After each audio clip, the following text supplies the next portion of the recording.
ചേട്ടാ മോനെ ഇത് അമേരിക്ക അല്ല. അമേരിക്ക മാവ് കൊണ്ട് ഭക്ഷണം ഉണ്ടാക്കി കഴിക്കുന്ന പാവങ്ങളാ. പെട്രോൾ ഡീസൽ ഗ്യാസ് വേർപെടുത്താൻ പ്രകൃതി അനുവദിക്കാത്ത രണ്ട് ഘടകങ്ങൾ, കുടുംബത്തിന്റെ, സമൂഹത്തിന്റെ, സ്റ്റേറ്റിന്റെ തന്നെ അടിസ്ഥാന ഘടകങ്ങൾ. Petrol diesel gas Attingal Ramakrishnan തെറ്റില്ല മോനെ, ശനി വരുന്നത് ഈ വഴിക്ക് തന്നെ. പെട്രോൾ ഡീസൽ ഗ്യാസ് എനിക്ക് മുൻവിധികളുണ്ട് ഈ നാടിനെ കുറിച്ച്.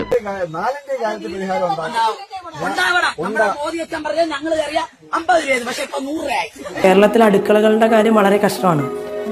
കാരണം ഇവിടെ ഉപ്പ് തൊട്ട് കർപ്പൂരം വരെയുള്ള എല്ലാ നിത്യോപയോഗ വസ്തുക്കൾക്കും വില വർദ്ധിച്ചിരിക്കുകയാണ്.